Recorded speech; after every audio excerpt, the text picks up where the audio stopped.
Assalamualaikum warahmatullahi wabarakatuh. Halo, apa kabar warga Jakarta? Bertemu lagi dengan saya Fazilah Khairunisa dan selamat datang di podcast Kata Wakil Kita episode 13, Upaya Sempurnakan PPDB Jakarta. Nah, penerimaan peserta baru atau PPDB di Jakarta ini menyisakan sejumlah masalah karena komitmen Dinas Pendidikan meningkatkan akses pendidikan melalui penyempurnaan proses PPDB ini patut diapresiasi. Tetapi nyatanya ini kendala dan sejumlah masalah di tengah-tengah masyarakat tetap terjadi.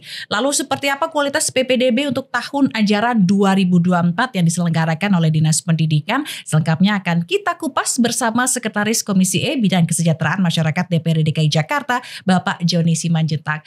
Halo Pak, apa kabar? Halo, selamat siang. Enaknya manggil Pak atau Bang nih, biar lebih akrab kita. Mana yang paling nyaman dah? Paling nyaman, oke, biar kelihatan lebih awet muda kita panggil Bang aja kali ya. Oke, terima kasih. Oke. Bang Joni, ini kita lihat kemarin penyelaksanaan baru saja selesai gitu ya pelaksanaan PPDB gitu. Tapi selama 5 tahun duduk di Komisi E DPRD DKI Jakarta dengan Dinas Pendidikan sebagai mitra, bagaimana pandangan Bang Joni ini terhadap kualitas PPDB dari tahun ke tahunnya? Dari pandangan subjektif saya sih, memang PPDB DKI Jakarta, jika dibandingkan dengan provinsi-provinsi lain, DKI Jakarta ini relatif lebih maju. Kenapa saya katakan demikian? Memang PPDB di DKI Jakarta ini sama sekali tidak bisa diintervensi siapapun. Baik secara pendekatan kepada pimpinan nggak ada. Karena memang online ya dan transparan. Itu yang bisa kita lihat dari proses penerimaan peserta didik baru DKI Jakarta. Jadi dari tahun ke tahun menurut saya memang semakin baik ya. Bahwa kekurangan-kekurangan di sana sini saya pikir tidak terlalu prinsip ya. Hanya memang persoalan yang perlu kita benahi adalah masih banyak masyarakat warga DKI Jakarta yang relatif belum well informed ya, belum begitu memahami banget ya seluk-beluk tentang PPDB ini. Nah, oleh karena itu kita dari Komisi E selalu memberikan masukan kepada Dinas Pendidikan agar di dalam PPDB ini sosialisasinya harus lebih betul-betul langsung menyentuh kepada masyarakat. Sentralisasi sosialisasi mulai kita kurangi, tetapi harus mulai di setiap tempat bahkan di seluruh sekolah-sekolah. Ya itu harus supaya masyarakat tahu semua. Karena memang masih ada pertanyaan-pertanyaan yang kadang-kadang tidak lagi begitu penting dilontarkan hari ini gitu loh. Karena sudah sistem penerimaan sekarang dengan ada 4 jalur itu ya. Jalur zonasi, jalur prestasi, jalur afirmasi dan jalur perpindahan dan sebagainya itu. Masih banyak orang yang bertanya lain gitu loh. Mereka nggak paham. Kenapa umur yang menjadi ukuran? Nah, kenapa urusan ini masih banyak seperti itu yang perlu sosialisasi yang lebih sampai ke seluruh masyarakat. Jadi tidak ada lagi pertanyaan-pertanyaan yang tidak begitu penting lagi akan dilontarkan oleh mereka. Itu sih evaluasi saya evaluasinya selama ini. Jadi intinya memang dari tahun ke tahun semakin memang ada penyempurnaan gitu ya, perbaikan evaluasi yang dilaksanakan oleh Dinas Pendidikan. Tapi dari evaluasi dan juga perbaikan terkait dengan sistem PPDB masih saja ada keluhan dari masyarakat begitu. Gimana tanggapannya? Nah, keluhan ini memang mindset masyarakat tentang penerimaan peserta didik baru. Terlalu mendewa-dewakan nilai akademik. Bagi mereka penerimaan siswa itu ya ukurannya adalah seperti yang lalu-lalu, testing dan sebagainya. Kok sekarang tidak ada. Bahkan ketika misalnya diterima ada zonasi, kedekatan dengan sekolah, kemudian afirmasi, memberikan perhatian khusus keberpihakan kepada orang-orang yang secara ekonomi ya tidak sejahtera. Ya, prestasi juga tidak semata-mata lagi prestasi akademik, tetapi juga termasuk prestasi non akademik seperti di bidang olahraga dan sebagainya. Tapi memang sebenarnya itu. Nah, ini yang belum nyampe kepada masyarakat. Padahal dengan sistem sekarang ini relatif lebih bisa membalancing keinginan-keinginan masyarakat. Kalau sistem yang lalu menurut pandangan saya, yang masuk sekolah negeri itu relatif dari keluarga-keluarga kelas menengah ke atas di sekolah negeri. Kenapa? Baik. Sejak SD anaknya sudah ikut bimbingan tes, ikut kursus ini segala macam. ya, Ya. pasti mereka Tapi, sudah lebih dulu ya masih bab 1 di sekolah, dia di tempatnya bimbel sudah bab 6. Oke. Sementara anak-anak orang biasa yang secara ekonomi tidak mampu, mereka hanya mengandalkan nilai dari sekolah top. Nah, kalau misalnya berdasarkan tes, pasti anak-anak yang ikut bimbel itu yang lebih bisa diterima, dan mereka notabene adalah anak-anak orang berada. Nah, kalau ini kita biarkan begitu seperti sistem yang kemarin, maka itulah akan muncul pemikiran-pemikiran sekolah sekolah favorit, sekolah-sekolah unggulan dan sebagainya. Padahal itu sebenarnya itu hanya nggak benar gitu. Bagaimana nggak unggul kalau yang dites itu adalah anak-anak orang berada dan mampu semua, dan mereka sudah oke karena dididik melalui bimbingan-bimbingan belajar itu. Berarti tadi soal sekolah favorit, kalau misalnya salah satu tujuan dari PPDB sendiri adalah menghilangkan itu titel sekolah favorit ini. Tapi nyatanya masih banyak gitu ya Bang ya, orang tua yang tetap berusaha, bahkan di daerah lain mungkin saya tidak tahu, kalau di Jakarta belum ada datanya. Tapi kalau di sekolah lain ada orang tua yang masih berusaha untuk menyekolahkan anaknya di sekolah tertentu. Itu artinya berarti masih ada kualitas pendidikan yang belum merata, sehingga sekolah favorit itu masih tetap ada. Nah, oleh karena itu saya pikir menjawabnya ini juga tidak hanya menjelaskan, tetapi juga dinas pendidikan harus punya perhatian juga kepada sekolah-sekolah swasta. Agar dinas pendidikan itu jangan dianggap menjadi dinas pendidikan yang mengurus sekolah negeri. Tetapi semua sekolah harus diperhatikan. Karena biar bagaimanapun yang sekolah di sekolah swasta itu kan juga anak bangsa. Ya, sumber daya manusia juga kan harus apa. Nah, sini dinas pendidikan juga harus memberikan perhatian kepada sekolah-sekolah swasta melalui subsidi apapun diberikan oleh Pemprov kepada mereka gitu loh. Jadi balik lagi ke tujuannya pemerataan gitu. Betul, Tapi kalau tadi pendidikan. di awal Bang Joni juga sempat ngomong ya soal tadi yang banyak mungkin orang-orang yang tidak well informed ya terkait dengan sosialisasi tentang PPDB ini gitu. Kalau menurut Bang Joni sendiri gimana sih efektivitas dari 11 posko aduan gitu yang katanya tuh udah disebar di seluruh wilayah di Jakarta? Efektif nggak sih Bang menurut Abang? Memang sudah ada, tetapi menurut saya belum mampu menjawab keinginan tahuan orang-orang tua murid. Apa yang salah Bang menurut Abang? Ya, yang menangani itu memang betul-betul tidak dipersiapkan secara matang. Ada kadang-kadang ketika dihubungi tidak ada jawaban dan sebagainya. Jadi kan hanya sekedar ya dibuat seperti itu, tapi betul-betul tidak dipersiapkan sedemikian rupa untuk bisa menjawab keinginan tahuan orang tua tentang sistem PPDB ini dengan segala pernak-perninya. Itu yang saya pikir perlu kita. Jadi penyelesaiannya juga nggak boleh penyelesaian tambang sulam, harus secara komprehensif. Ya, dari berbagai ini harus diselesaikan karena ini kan jangan sampai menjadi setiap tahun begitu-gitu terus gitu loh. Tapi yang bisa saya tanggapi khusus DKI Jakarta, semakin tahun dia memang terus ada perbaikan gitu, ada perbaikan. Dan itu kan yang kita harapkan.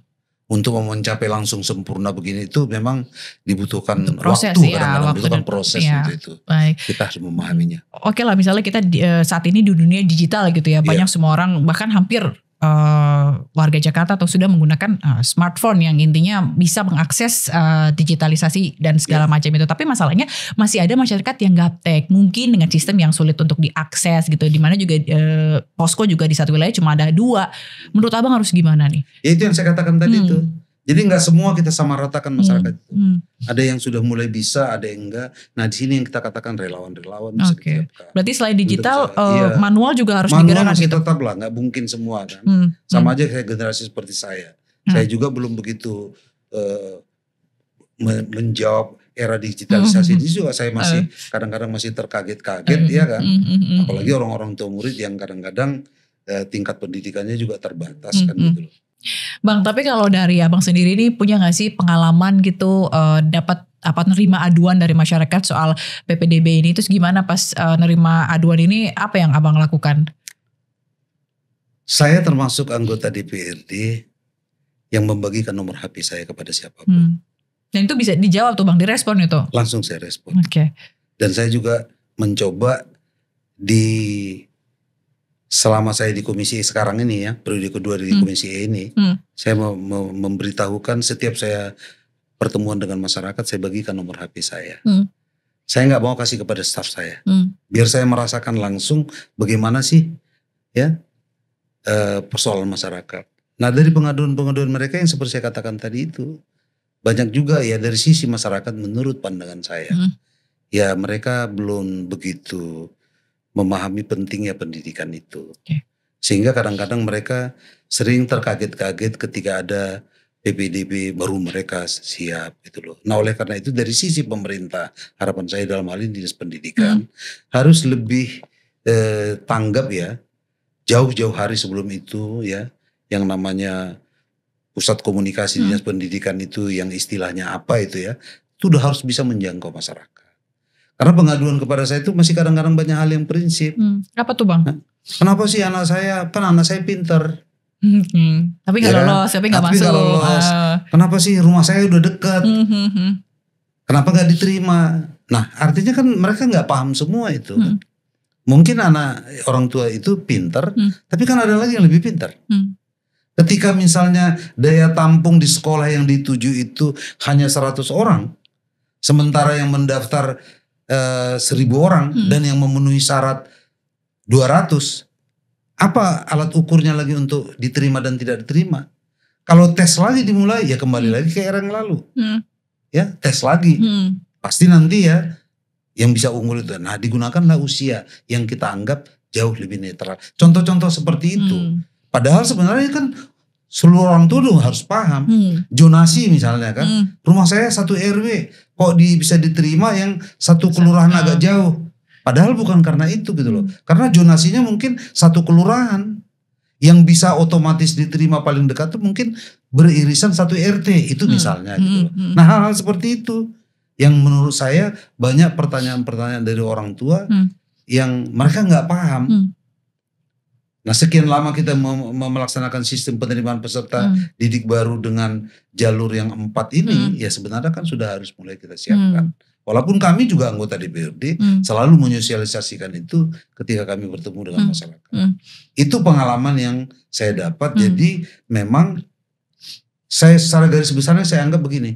Bagaimana sih pelayanan publik dari pemerintah kita dalam ini Pemprov DKI Jakarta, lebih khusus lagi Dinas Pendidikan, harus lebih berkualitas dan tidak diskriminatif.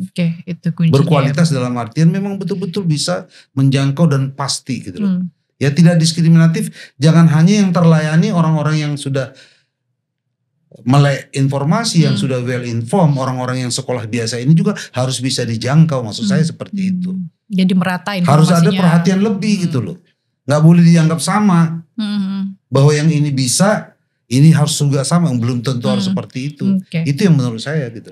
Berarti kendala yang paling banyak itu adalah terkait dengan jarak tadi gitu ya Bang. Karena memang itu yang santer terdengar gitu ya. Betul, anak saya kok rumahnya dekat 500 meter dari sekolah tapi gak diterima gitu. Itu kurang informasi itu gitu ya Bang. Persis seperti itu. Karena memang zonasi ini kan gak lagi kalau misalnya hanya 1 RW bisa itu aja pun harus zonasi SMA tertentu, SMA A misalnya. Ya. 1 kelurahan gitu loh, beririsan dengan kelurahan lain. Ada siswa mungkin di 1 RW, lebih dekat ke sekolah. Tapi kan zonasinya bukan hanya RW itu ukurannya gitu loh. Yang menjadi ukuran kedekatan yang beririsan dengan sekolah itulah yang mendapat skala prioritas 1 misalnya. Itu yang kadang-kadang tidak terjelaskan. Atau mungkin dari kelurahan lain. Banyak hal-hal seperti itu yang menurut saya belum begitu dipahami oleh orang tua murid. Dan soal nilai tadi juga ya. Ya dari sini saya pikir kita kan gak bisa membiarkan itu. Himbauan kita kepada masyarakat, ya mereka harus proaktif, betul. Tapi kita juga dari sisi pemerintah, karena kita anggap masyarakat sudah melaksanakan kewajibannya, membayar pajak dan sebagainya, maka mereka berhak untuk meminta pelayanan yang baik dari pemerintah kan harus seperti itu. Iya, padahal anggarannya juga gak sedikit ya Bang ya. Jadi harusnya memang bisa maksimal gitu ya. Betul, ini. Oke, kalau misalnya ngomongin PPDB ini kan sekolah negeri gitu ya Bang ya. Tapi di swasta ada juga ya PPDB bersama. Nah itu Abang ngeliatnya gimana? Apakah juga sudah maksimal soal PPDB bersama ini? Belum. Karena itu kan masih sedikit sekali gitu. Apa nih sedikit tuh kuotanya? Bahkan saya menganggap sekarang udah deh. Udah kita samakan aja sekarang gak usah lagi. Maka saya punya pandangan begini. Karena tujuan orang ke sekolah negeri itu tidak hanya semata-mata. Ada sih beragam ya. Ada berpandang kalau di negeri lebih berkualitas. Ya sekolah unggulan, SMA-SMA tertentu ya. Yang bahkan menurut pandangan saya sebenarnya itu udah harus kita tinggalkan. Gak ada lagi sekolah-sekolah itu kan gitu loh. Tapi juga bagi orang-orang biasa, sekolah negeri itu adalah suatu harapan besar bagi mereka. Karena mereka nanti anak-anaknya akan gratis. Apalagi keluarga-keluarga tidak mampu. Sementara daya tampung sekolah negeri kan sangat terbatas. Ya, persentase yang bisa ditampung oleh sekolah negeri itu kan ya paling sedikit gitu loh. Oleh karena itu dibuatlah sistem PPDB. Kalau semua sekolah negeri bisa menerima, ya ngapain kita bikin seperti ini kan gitu loh. Nah, disitulah yang menurut saya tadi udah salah satu cara untuk menyelesaikan ini adalah udah kita gratiskan aja sekolah-sekolah semua. Sekolah swasta yang kelas menengah ke bawah. Terkecuali sekolah-sekolah yang di atas itu. Kenapa kita? Dan di sini pemerintah jadi bisa untuk langsung membuat ukuran-ukuran terhadap sekolah ini loh yang harus dipenuhi dan sebagainya. Sehingga kita bisa memenuhi harapan orang tua. Tidak ada lagi misalnya yang putus sekolah. Karena kalau ada anak-anak yang putus sekolah, itu tanggung jawab negara. Kan undang-undang sistem pendidikan nasional kita udah menyatakan juga kan wajib belajar 12 tahun. Bahkan konon kabarnya udah wajib belajarnya udah 13 tahun. Bahwa kalau 12 tahun wajib belajar, jika ada orang yang putus sekolah, itu tanggung jawab negara. Nggak bisa kita biarkan sedemikian rupa gitu loh. Itu salah satu caranya menurut saya. Kalau enggak ya orang akan terus setiap tahun akan berbondong-bondong ke sekolah negeri. Tapi kalau kita lihat memang Bang, kuota PPDB bersama ini kan jumlahnya 8.426 siswa buat swasta ya gitu kan. Tapi menurut Abang udah cukup belum sih? Wah, itu sangat kurang sekali. Harusnya berapa menurut Abang? Ya harus seluruhnya kalau menurut saya. Di sekolah-sekolah tertentu ya. Di sekolah-sekolah tertentu. Ini kan yang jadi masalah. Justru sekarang ya yang paling banyak mengambil sekolah-sekolah swasta yang apa itu kan orang-orang tidak mampu. Kadang-kadang mereka oke lah, anaknya pintar segala macam, nggak tahu dia bagaimana penerimaan di PPDB kita ini kan. Ya udah masuk ke swasta. Nah di swasta kemampuan ekonomi orang tua susah. Apalagi gara-gara COVID kemarin. Maka berjibunlah itu ijazah-ijazah ditahan di sekolah swasta karena tunggakan uang sekolah dan sebagainya. Itu kan tanggung jawab negara. Masa kita biarkan aja seperti itu. Nah DKI Jakarta dengan APBD-nya 82 triliun lebih, kenapa nggak kita siapkan aja untuk itu? Supaya kita bisa mencapai yang kita katakan Indonesia Emas 2045 itu kan. Tapi sebenarnya anggarannya cukup untuk mengakomodir saya semua. pikir sangat cukup. Saya kan di Komisi E tahu gitu loh. Banyak juga yang mungkin anggaran-anggaran untuk kegiatan program-program yang bukan skala prioritas. Kalau pendidikan kita sudah oke, ya kita bisa menjawab tantangan perubahan ke depan ini. Kita tidak lagi terkaget-kaget gitu loh. Daripada kita membangun hal-hal yang bersifat fisik semua, sementara yang non fisiknya kita abaikan, kan repot. Padahal itu kan harus balance juga kan. Tapi tadi menarik ya Bang, menurut Abang soal ijazah ditahan tadi yang mayoritas anak-anak tidak mampu begitu. Mereka sudah sekolah karena orang tua tidak mampu masuk negeri, mereka masuk swasta tapi ternyata tidak dikeluarkan ijazah itu karena tidak mampu membayar. Bagaimana harusnya? Kenapa harus sampai seperti itu Bang? Ya. Kalau secara prinsip, ya menurut aturan kita, sekolah tidak berhak untuk menahan itu. Karena ketika tidak dibayar uang sekolah itu persoalan orang tua. Bukan persoalan siswa. Itu harus diberikan. Tetapi dinas pendidikan dalam hal ini tidak bisa membuat upaya pemaksaan kepada sekolah swasta.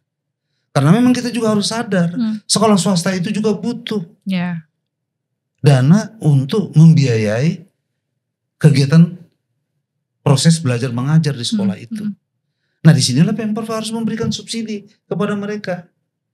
Jadi bagaimana tetap anak-anak yang kurang mampu tetap bisa sekolah di swasta. Gitu. Tapi bukannya di sekolah swasta memang ada beberapa sekolah swasta yang memang menerapkan seperti itu Bang. Apakah memang pemerataan ini belum terjadi sepenuhnya gitu? Maksudnya kuota-kuota untuk anak-anak kurang mampu mungkin dengan adanya beasiswa atau potongan harga gitu. Karena kan swasta kan kita ngomonginnya soal swasta pasti dengan kualitas dan juga uang gitu kan Bang pastinya. Ya kalau itu misalnya sudah memadai, nggak begitu banyak ijazah yang tertahan ini. Yang mengadu kepada saya saja orang tua murid yang ijazah anak-anaknya jumlahnya itu udah ratusan siswa ijazah ditahan. Yang nilainya hampir 800 juta ke atas. Kalau menurut saya, karena saya anggota DPRD yang biasa-biasa saja, ya Itu saya pikir hanya pucuk gunung es. Di bawahnya itu lebih banyak lagi. Artinya orang-orang tua murid yang ijazah anaknya ditahan, tapi dia tidak punya akses dengan anggota DPRD. Ya. Wah, ini luar biasa. Coba kita survei itu luar itu akan banyak. Apalagi sesudah COVID. Karena fakta, banyak karena COVID banyak orang tua yang kena PHK dan sebagainya. Okay. Tapi Bang punya pengalaman soal pengaduan ini, yang soal ijazah tertahan ini? Ya kalau saya katakan pengalaman ya segudang dalam persoalan ini, maka membuat saya kadang-kadang jadi sedikit prihatin dan cemas. Apakah wajib belajar 12 tahun itu saya pikir bukan sekedar jargon doang. Apakah kita mau mencapai Indonesia emas 2045 itu bukan hanya sekedar angan-angan kalau persoalan ini nggak bisa kita selesaikan. Nah itulah yang kami pergumulkan sekarang di Komisi E. Maka kami saya nggak berani mengatakan bahwa dari hanya fraksi kami PDI Perjuangan yang memperjuangkan itu, ya hampir semua kawan-kawan punya kesepakatan. Udahlah, negara, Pemprov DKI Jakarta, lebih khusus lagi Dinas Pendidikan DKI Jakarta sudah harus mengajukan tahun 2025 ini mulai gratis siswa-siswa di sekolah swasta tertentu, terkecuali yang kelas-kelas tertentu tuh gimana Bang? Ya yang memang di situ anak-anak orang tidak mampu ada. Di mana tempatnya kita lihat aja. Di Jakarta Utara itu paling banyak itu, apalagi di dapil saya. Itu masih banyak sekali. Tapi berarti kalau ngelihat masalah ini gitu ya, tadi juga berarti kan nyinggung juga soal kesenjangan antara swasta dan negeri juga masih ada begitu, masih tinggi gitu ya. Apa yang harus dilakukan Dinas Pendidikan? Terus apa pembahasan atau bagaimana pembahasannya di Komisi E saat ini bersama dengan Dinas Pendidikan? Ya kita sebenarnya udah sih kita suarakan. Ya kita sudah sampaikan itu dalam rapat dengar pendapat khusus juga udah kita bicarakan. Nah kawan mitra kita dari Dinas Pendidikan kayaknya juga mereka oke-oke saja, setuju saja. Saya secara pribadi juga sudah bicara dengan penjabat gubernur, ya beliau juga kayaknya ini bagus juga. Karena memang kita harus menjadi perhatian bagi kita. Kalau bisa Jakarta ini bisa menjadi teladan lah, menjadi contoh kepada provinsi-provinsi lain. Ya kebetulan kita juga punya dana APBD 82 triliun. Kenapa kita nggak bisa sisihkan untuk itu? Daripada misalnya ada pembangunan yang program-program yang bukan skala prioritas, katakanlah memberikan dana hibah kepada instansi tertentu yang masih bisa kita tunggu. Kenapa nggak kita utamakan pendidikan ini? Itu ya Bang, harusnya diprioritaskan ya pendidikan ini. Skala prioritas pendidikan, karena melalui pendidikan inilah, karena fakta. Melalui pendidikanlah banyak keluarga-keluarga yang dulu biasa-biasa aja akhirnya bisa terangkat. Itu fakta yang kita lihat dari pengalaman success story orang-orang miskin, orang-orang susah, tapi karena pendidikan mereka bisa mencapai jenjang posisi yang bagus di tengah-tengah masyarakat, baik secara jabatan maupun secara ekonomi. Berarti memang kompleks ya permasalahan soal pendidikan ini. Oke Bang, tapi kita akan lihat dulu ini pernyataan dari pelaksana tugas atau PLT Kepala Dinas Pendidikan DKI Jakarta Budi Awaludin. Kita akan saksikan bersama.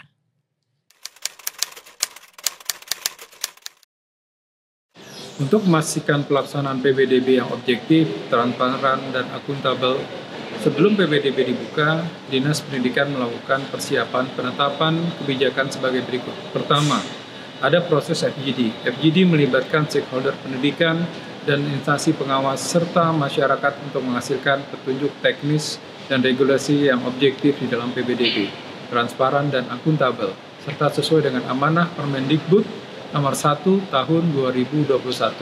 Yang kedua adalah proses kolaborasi dengan berbagai stakeholder, contohnya adalah kolaborasi dengan Dinas Cipta Karya dan pejabat wilayah untuk kebijakan, penetapan dan persetujuan zonasi melalui pemetaan zonasi di Jakarta 1. Ya, karena ada perbedaan di tahun 2023 dan 2024, ya kami harus mensosialisasikan kembali ya kepada masyarakat dan juga kita akan memberikan edukasi kepada mereka. Nah, jadi permasalahan yang paling berat pertama adalah perbedaan itu adalah di saat pencocokan ya kartu keluarga, dan mereka tidak saat ini hanya mereka yang bisa mendaftar adalah yang mereka yang sedara ya punya hubungan keluarga. Nah, bagi yang numpang kakak, numpang alamat, nah ini tidak bisa untuk mendaftar, dan ini perlu disosialisasikan lebih banyak kepada masyarakat. Yang kedua adalah adanya program penertiban dan penataan dokumen kependudukan sesuai domisili. Ini juga menjadi kendala bagi masyarakat karena banyak masyarakat yang tinggal di luar DKI ya masih ingin mendapatkan pendidikan di DKI Jakarta, dan mereka masuk dalam program penataan, dan sehingga perlu ada verifikasi di tingkat kelurahan. Ya, seluruh posko PPDB wilayah termasuk PPDB di provinsi yang jumlah ada 12 posko, ya termasuk call center PPDB aktif menerima keluhan dan solusi berdasarkan regulasi yang ada. Call center dan website peta zonasi sempat tidak berfungsi. Bagaimana tidak lanjut dari Disdik agar berjalan sesuai fungsinya? Ya, kami selalu melakukan pemantauan call center. Ya, jadi call center dilaksanakan terpusat di provinsi dari hari Senin sampai dengan Jumat jam 8 sampai jam 4. Ya, hari Sabtu jam 8 sampai jam 12, sehingga seluruh tim call center siap dalam menerima keluhan. Apabila ada call center yang tidak berfungsi, maka mesti dapat menghubungi nomor call center lainnya. Dan kami lakukan ini, kita evaluasi terus, dan kita selalu sampaikan kepada seluruh call center ya terkait keluhan-keluhan yang terjadi, sehingga selalu ada perbaikan di dalam penanganan di call center. Ya, pengaduan terbanyak terkait permasalahan kependudukan dikarenakan penerapan penertiban kependudukan sesuai dengan domisili, ya serta kebijakan atau eligibilitas yang dapat mendaftar jalur donasi karena berkaitan dengan kartu keluarga, dan juga adanya cut off ya 1 tahun, ini juga menjadi keluhan yang cukup banyak. Ya, penyempurnaan jalur PTO PPDB, mengingat tahun ini kami menemukan terdapat fenomena CPDB berasal dari lintas negara, yakni CPDB yang bersekolah di sekolah negeri, di luar negeri, atau sekolah setempat di luar negeri. Nah, ini fenomena yang baru kami temukan, dan ini perlu nanti penyempurnaan. Yang kedua adalah sinkronisasi kurasi prestasi Kemendikbud, yang Perpusnas dan kebijakan jalur prestasi di DKI Jakarta, yang masih agak sedikit tidak seragam di dalam pengangkutan dokumen ya untuk jalur-jalur prestasi dan juga sertifikat. Nah, ini perlu diseragamkan. Nah, itu dia tadi Bang, pernyataan dari PLT Kepala Dinas Pendidikan DKI Jakarta Budi Awaludin tadi ngomong soal call center tadi yang dibahas sama Abang juga di awal gitu ya, soal penanganan, yang ternyata ada sistem baru tadi soal sosialisasi sama edukasi juga yang harus dikasih ke para orang tua murid gitu, yang mungkin ini juga tadi jadi masalah karena tadi ada kartu keluarga yang harus menumpang tapi satu darah. Tadi juga terakhir ada soal dari luar negeri tadi ya calon peserta. Nah, gimana nih tanggapan Abang menanggapinya? Ya memang begini, semakin lama kan pasti ada tantangan-tantangan baru. Jadi kita harapkan Dinas Pendidikan dalam hal sistem PPDB ini akan terus belajar mengambil hikmah dari peristiwa yang lalu. Karena semakin dia tersosialisasikan akan ada perkembangan baru. Contoh tadi siswa luar negeri, termasuk juga fenomena menumpang atas nama keluarga, terus mengenai domisili dan sebagainya. Termasuk juga bagaimana untuk membuat standar yang baku tentang prestasi non akademik misalnya. Ya kan? Katakanlah olahraga, mana ukurannya. Jadi ada dibuat seperti itu supaya jangan berbeda-beda di setiap wilayah. Itu salah satu harapan kita tadi. Maka seperti yang dikatakan apa yang disampaikan oleh Pak PLT Kepala Dinas tadi memang suatu keharusan gitu loh. Suatu keharusan. Kita akan terus melakukan pembaruan. Kita akan terus melakukan perubahan. Karena biar bagaimanapun ke depan ini kan terus dia bergerak. Dia nggak pernah statis. Oleh karena itu dinamika yang kita hadapi ada kesinambungan. Tetapi juga kan harus ada juga peningkatan untuk bisa kita menjawab sesuatu hal yang baru ke depan. Kalau enggak kita akan dilindas oleh perubahan-perubahan itu sendiri. Kalau kita tidak mau untuk berubah.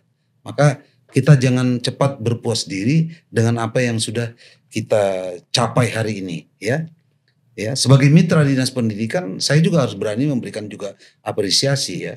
Yang menurut pandangan saya, pengalaman saya juga, ketika PPDB itu tidak bisa diintervensi oleh siapapun. Itu suatu kemajuan luar biasa. Oke, tapi saya sempat membaca gitu ya Bang, bahwa sekolah gratis ini tadi kita sudah bahas juga sebelumnya, apalagi terkait dengan swasta tadi, ini bisa memecahkan masalah yang terjadi dalam PPDB. Seperti apa Bang konsepnya sebenarnya? Karena begini, kan saya katakan tadi, orientasi masyarakat sebagian, persepsi mereka tentang sekolah negeri ada juga relatif berpandangan dari segi kualitas. Tapi juga ada orang yang berpandangan sekolah negeri itu kita mendapat subsidi dari pemerintah. Karena gratis gitu ya. Nah bagi keluarga-keluarga kelas menengah ke bawah, ini kan suatu hal yang menggembirakan. Sehingga mereka berbondong-bondong bagaimana supaya anaknya bisa masuk ke sana. Sehingga persoalan keluarga dengan penghasilan yang sangat terbatas ini, kalau anaknya masuk negeri, mereka udah agak sedikit plong. Ya, walaupun masih ada persoalan-persoalan lain. Nah, kalau kita bikin gratis di sekolah-sekolah swasta itu, karena kemungkinan besar ketika anaknya tidak masuk ke sekolah negeri, kan nggak mungkin dia masuk ke sekolah swasta yang katakanlah dalam tanda kutip ya punya perlengkapan yang bagus lah di sekolah itu. Dia pasti ke sekolah-sekolah biasa. Di sini pun mereka harus membayar. Uang masuk misalnya bisa sampai 2 juta ke atas. Belum lagi uang lain-lain. Ini kan menjadi masalah bagi mereka. Kalau itu sudah bisa kita sebagian persoalan masyarakat mengenai pendidikan udah selesai, ya pasti ada ikutan-ikutan yang lain, persoalan pasti muncul itu. Tapi paling tidak udah ada itu. Pertama, pemerintah sudah bisa menuntaskan, bukan hanya sekedar jargon wajib belajar 12 tahun. Dan tidak ada lagi fenomena tunggakan-tunggakan uang sekolah. Tidak ada lagi fenomena orang siswa kadang-kadang di sekolah swasta masih dilarang ikut ujian, padahal sebenarnya nggak boleh. Melarang ikut ujian, menahan ijazah karena ketidakmampuan ekonomi orang tua, itu jangan ditimpakan kepada siswa. Itu kalau soal biaya itu gitu persoalan ya, orang tua. Itulah konsekuensi dari wajib belajar 12 tahun. Tapi fenomena di lapangan, ijazah itu begitu banyak. Oke, kabarnya ini masih dalam kajian Dinas Pendidikan ya, sudah sampai mana Bang prosesnya? Ya mereka masih mau mengajukan, masih dalam kaji internal mereka. Tapi belum ada studi kajian akademiknya belum ada. Tapi kalau menurut saya, ya maaf kalau dalam beberapa orang tuh mereka rata sepakat kok. Bagus banget. Tinggal dengan persoalan nih. Bagaimana kita dari APBD DKI Jakarta ini bisa mengapa ke sini kan gitu loh. Supaya bisa memenuhi itu. Kadang-kadang ada juga pikiran, kadang-kadang menurut saya juga udah nggak cocok lah ya. Nanti kalau kita gratis kan orang akan semua berbondong-bondong ke Jakarta, ya nggak seperti itu juga saya pikir. Maksudnya ada syaratnya juga. Ada syaratnya juga kan orang ke Jakarta. Dia bisa memenuhi sekolah di sini, ada persyaratan yang kita buat tadi kan seperti kita katakan. Jadi supaya jangan ada juga menompang kepada keluarga, kan kita harus bikin. Berapa lama dia baru bisa mendapat persyaratan supaya bisa diterima di sekolah itu. Penting aturannya, regulasinya jelas kita buat itu. Ada regulasi soal kebijakan masih dikaji, tapi Bang APBD-nya mampu gak nih kira-kira? Saya anggota DPRD. Ya. Masih banyak program-program kita menurut saya belum lagi menjadi kebutuhan. Ya kan? Karena masih ada juga menurut saya program itu masih daftar keinginan gitu. Padahal kan harusnya sesuai dengan kebutuhan kita. Kalau buat daftar keinginan sih semua bisa kita lakukan. Oleh karena itu skala prioritas penting. Ya. Indonesia adalah welfare state, negara kesejahteraan. Persoalan masalah kesejahteraan masyarakat itu yang harus diutamakan. Apa itu? Pendidikan, bidang kesehatan, termasuk juga dinas sosial dan sebagainya. Itu yang kita kedepankan daripada hal-hal yang bersifat pembangunan fisik. Kalau ini sudah kita selesaikan, maka pembangunan fisik itu akan mengikut sendirinya. Saya harus juga mengatakan itu. Tetapi kalau kita misalnya masalah yang saya katakan tadi, persoalan kesejahteraan masyarakat ini sedikit abai kita. Orang-orang yang tidak mampu ini, orang-orang kecil ini kita anggap hanya menjadi beban negara. Itu cara pandangan yang salah menurut saya. Kalau kita mengacu kepada sila kelima Pancasila, keadilan sosial bagi seluruh rakyat Indonesia. Itu kan menjadi perhatian kita. Termasuk di bidang pendidikan, bahkan bidang kesehatan juga. Jadi intinya harus untuk menuju Indonesia emas tadi ya 2045 ya harus SDM-nya kualitas harus yang mumpuni. Kalau SDM-nya nanti nggak siap, ya Indonesia cemas yang tercapai kan. Bukan Indonesia emas gitu ya Bang, tapi Indonesia cemas gitu. Indonesia cemas. Oke, mungkin terakhir Bang harapan Abang gitu ya sebagai wakil rakyat gitu ya, wakil rakyat Jakarta khususnya untuk memperbaiki kualitas pendidikan seperti apa Bang? Harapan saya kepada warga DKI Jakarta, khususnya orang tua murid. Jadilah orang tua murid, orang tua yang proaktif untuk tahu informasi tentang pendidikan di DKI Jakarta. Untuk bisa seperti itu, maka tidak kita sibuk hanya ketika pada saat penerimaan peserta didik baru.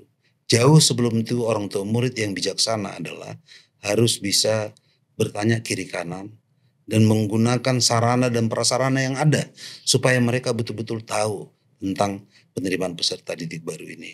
Dari sisi pemerintah saya juga menghimbau agar orang-orang yang selalu tertinggal terhadap informasi, mereka karena kemampuan ekonominya dan sebagainya, jangan dianggap mereka sebagai beban.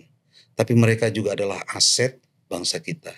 Oleh karena itu Pemprov jangan melihat orang-orang yang tidak mampu itu hanya sekedar angka. Tapi mereka adalah manusia yang harus terus kita manusiakan. Melalui perhatian, melalui sosialisasi, melalui bantuan-bantuan pemerintah, khususnya di bidang kesejahteraan masyarakat, dalam hal ini bidang pendidikan.